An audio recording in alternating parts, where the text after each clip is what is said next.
नमस्कार दोस्तों, आज की इस वीडियो में हम जानेंगे सेक्शन 124 जो कि सिडिएशन के बारे में है। ये आईपीसी में डिफाइन किया है सेक्शन 124 ए में।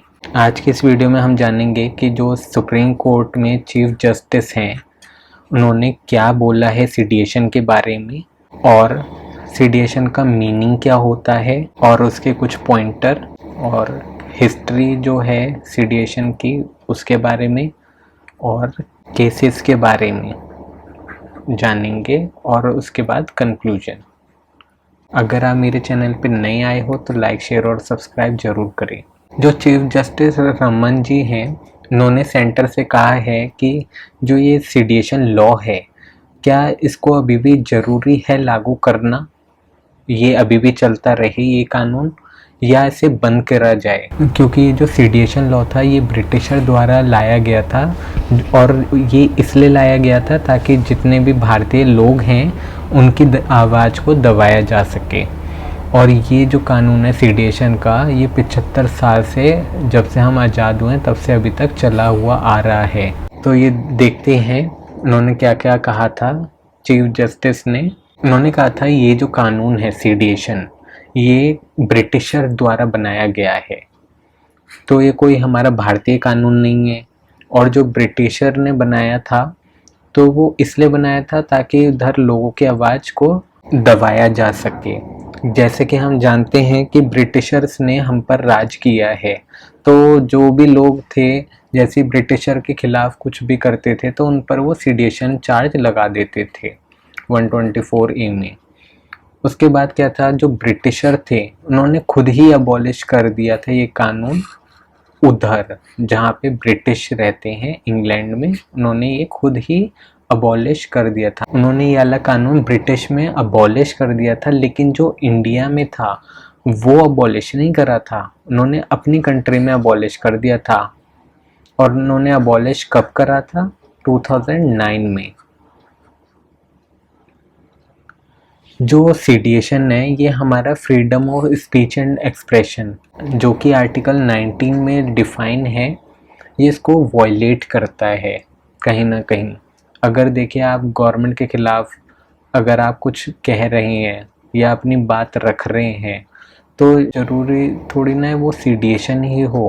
क्या पता आप अपनी मांग रहे हो, जैसे कि एसएससी है या कोई भी एग्ज़ाम है, यूपीएससी है या जुडिशरी है, कोई भी एग्ज़ाम है, तो अगर वो नहीं हो रहे और आप धरना दे रहे हो कि गवर्नमेंट को करना चाहिए और रिज़ल्ट जल्दी जल्दी देने चाहिए, तो ये थोड़ी ना है गवर्नमेंट उस पर आप पर सिडिएशन के चार्जेस लगा दे।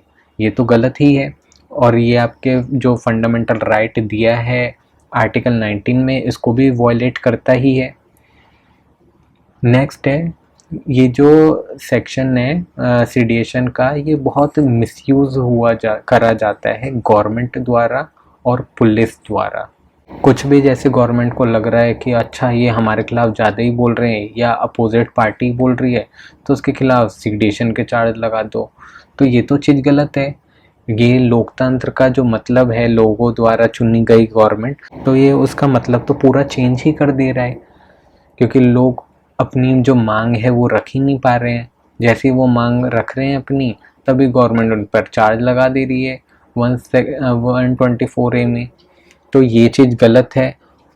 और चीफ जस्टिस ने पुलिस के बारे में भी यही बोला कि जो लोग जैसे जुआ खेलते हैं, अगर पुलिस को उनकी अकल ठिकाने लगानी है तो वो उन्हें 124 ए में डाल देते हैं। और जो सुप्रीम कोर्ट है, इन्होंने हाल फिलहाल में ये भी बोला था, जो सेक्शन 66 ए था आईटी एक्ट का, आपको पता होगा ना, ये अबॉलिश हो गया था, स्ट्रक डाउन हो गया था, सुप्रीम कोर्ट ने कर दिया था।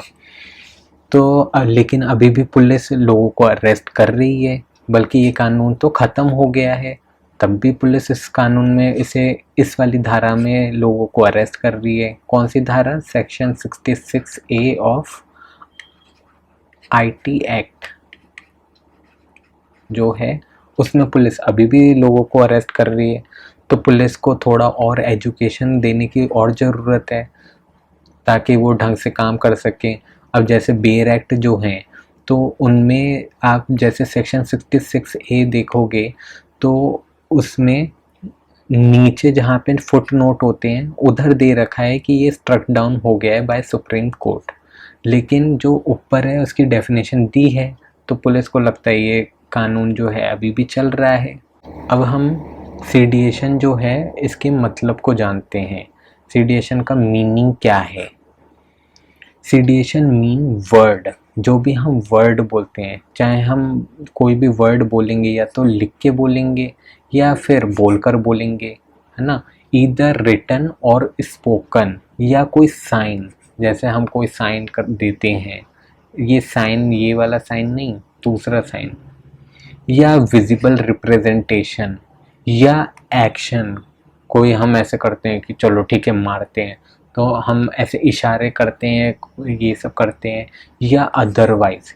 ये जो अदरवाइज वर्ड है ना, ये बहुत ही बड़ा वर्ड है, इसमें बहुत चीज़ें इंक्लूड हो जाती है और इसी का ज़्यादातर गवर्नमेंट या पुलिस गलत फ़ायदा उठाती है।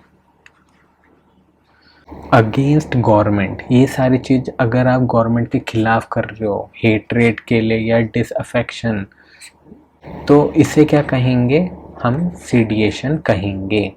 शॉर्ट में अगर देखें तो आम लोगों के मन में गवर्नमेंट के खिलाफ नफरत पैदा करता है, उसे सीडिएशन कहते हैं। अगर कोई लोग गवर्नमेंट के खिलाफ कुछ नफरत पैदा कर रहे हैं तो उसे सीडिएशन कहेंगे। चलिए, अगर आपको मतलब समझ में आ गया, अब हम थोड़ा पॉइंटर देख लेते हैं। जो सीडिएशन लॉ है ये 150 साल से अभी तक चला आ रहा है। जैसे कि ये जो सीडिएशन लॉ है, ये सीडिएशन लॉ लाया गया था 1870 में, तो तब से अभी तक 151 साल हो गए हैं, तो ये अभी तक चलाता हुआ आ रहा है। और जो सीडिएशन के जो केसेस हैं वो रोज़ ही बढ़ रहे हैं इंडिया में, और बहुत ज़्यादा ही बढ़ रहे हैं। और जो ये सीडिएशन लॉ था ये ब्रिटिशर द्वारा लाया गया था, लेकिन हैरानी की बात है जो ब्रिटिश में एक भी चार्ज नहीं था किसी भी पर्सन के खिलाफ। 1972 से 2009 तक किसी भी पर्सन के खिलाफ ये इस्तेमाल नहीं किया गया था। सीडिएशन किसी पर्सन के खिलाफ नहीं यूज़ किया गया था, लेकिन इंडिया में बहुत ज़्यादा ही यूज़ किया जा रहा है। और ये जो सीडिएशन लॉ है, जैसे ही 2009 आया तो इंग्लैंड में ये अबॉलिश कर दिया गया, इस कानून को हटा दिया गया, सीडिएशन कानून को हटा दिया गया। लेकिन हम ये देख रहे हैं कि जो सीडिएशन लॉ है वो अभी भी इंडिया में चलता हुआ आ रहा है। 150 साल हो गए हैं इस कानून को लाए हुए, और जो हमारी आज़ादी थी उसके बाद ये 75 साल से चल ही रहा है ये कानून। तो अभी तक क्यों चल रहा है ये कानून? जब ब्रिटिशर ने भी ये कानून हटा दिया है तो इंडिया में क्यों नहीं हट रहा है ये? चलिए नेक्स्ट देखते हैं इसकी हिस्ट्री के बारे में, जो सीडिएशन की थी। जो सीडिएशन की हिस्ट्री थी वो इंडियन नेशनल मूवमेंट से लिंक है। कैसे? क्योंकि क्रिमिनल लॉ को कोडिफाई करना था, उसका ये पहला अटेम्प्ट देख लेते हैं। जैसे 1857 का रिवॉल्ट हुआ था, ये बहुत ही बड़ा रिवॉल्ट था ये, और ये चीज़ बहुत ही इम्पोर्टेंट है 1857 रिवॉल्ट, तो आप ये भी पढ़ लीजिएगा एग्ज़ाम पॉइंट ऑफ व्यू के से। तो उसका जो फर्स्ट अटेम्प्ट था वो 1857 के बाद आया। तो इसीलिए जो आईपीसी थी वो 1860 में आ गई थी। किसकी रिकमेंडेशन से? फर्स्ट लॉ कमीशन की रिकमेंडेशन पर आईपीसी आ गई थी। क्या आप जानते हैं जो ये आईपीसी थी ये 1860 में आ गई थी, लेकिन जो ये सीडिएशन लॉ था वो उस टाइम नहीं था जब आईपीसी आई थी। जो सीडिएशन लॉ को लाया गया था 1870 में। कब लाया गया था? 1870 में। और इसे चैप्टर 4 जो था आईपीसी का उसमें लाया गया। कौन सा? 124A में। आईपीसी कब आई थी? 1860 में। और जो सीडिएशन सेक्शन था 124A उसे 1870 में लाया गया और चैप्टर 4 ऑफ आईपीसी। अब हम कुछ केसेस देख लेते हैं। जैसे है ये बंगाबसी केस, ये आया था 1891 में। ये 21 साल बाद ही आ गया। जैसे सीडिएशन लॉ आया तो जो पहला केस था 21 साल बाद ही आ गया पहला लॉ। फिर जो दूसरा लॉ था ये बाल गंगाधर तिलक केस 1897 जो था वो आया गया। इसमें जो बाल गंगाधर तिलक थे उन्हें 18 महीने जेल में डाल दिया गया इसी कानून की वजह से, सीडिएशन लॉ की वजह से। लेकिन जो कोर्ट थी उन्होंने कुछ टाइम बाद सीडिएशन के चार्ज को अलग अलग तरीके से इंटरप्रिटेशन किया, जैसे कि पब्लिक डिसऑर्डर होगा या वॉयलेंस होगा, तभी सीडिएशन माना जाएगा। जब कोर्ट को सीडिएशन लॉ को और स्ट्रॉन्ग बनाने की कोशिश की, कोर्ट ने सीडिएशन का मीनिंग नैरो डाउन कर दिया। जब भी कोई एक्ट स्टेट की सिक्योरिटी को थ्रेटन करेगा तब उसे सीडिएशन लॉ में लाया जाएगा। Act which threaten state security is sedition. फिर सीडिएशन के केसेस बढ़ने लगे इंडिया में, तो सीडिएशन की कॉन्स्टिट्यूशन वैलिडिटी को चैलेंज किया। इम्पोर्टेंट केस था उसका Kedarnath versus state of Bihar 1962। जो Kedarnath versus state of Bihar 1962 था उसमें इन्होंने गवर्नमेंट को क्रिटिसाइज़ किया था और सुप्रीम कोर्ट ने हेल्ड किया था कि जो सेक्शन 124 है, सेक्शन 124A जो है ये कॉन्स्टिट्यूशनली वैलिड है। मतलब एक जो कॉन्स्टिट्यूशन की नज़र में ये वैलिड है, इससे आपका कोई राइट इन्फ्रिंज नहीं हो रहा है।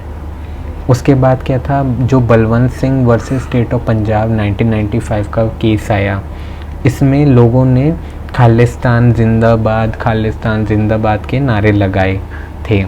तो सुप्रीम कोर्ट ने देखा इसमें ना कोई पब्लिक का रिएक्शन था और ना कोई पब्लिक को प्रवोक हुआ, इसलिए सुप्रीम कोर्ट ने सेक्शन 124A के चार्ज नहीं लगाए और लोगों को रिलीज़ कर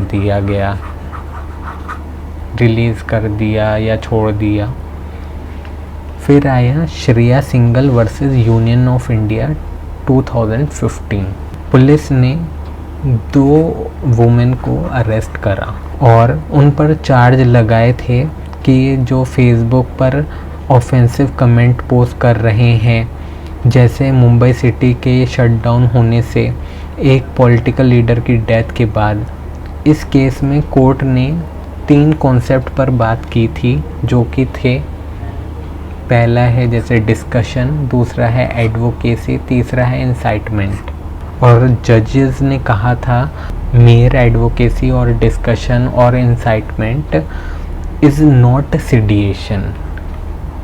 जो हम डिस्कशन करेंगे, एडवोकेसी करेंगे, इंटाइसमेंट करेंगे, ये सीडिएशन नहीं है। नेक्स्ट केस जो था वो था कन्हैया कुमार 2016। इसमें JNU की बात करी गई है। ये जो कन्हैया कुमार हैं ये फॉर्मर JNU के स्टूडेंट थे और उनके साथ 9 और स्टूडेंट थे जिन्होंने JNU के स्लोगन में सीडिएशन स्लोगन रेज़ करे, कुछ ऐसे नारे लगाए जो सीडिएशन को रेज़ कर रहे थे, तो उनके खिलाफ सीडिएशन के चार्जेस लगे। तो अब कंक्लूजन देखते हैं, जो सीडिएशन है क्या इसकी हमें अभी ज़रूरत है?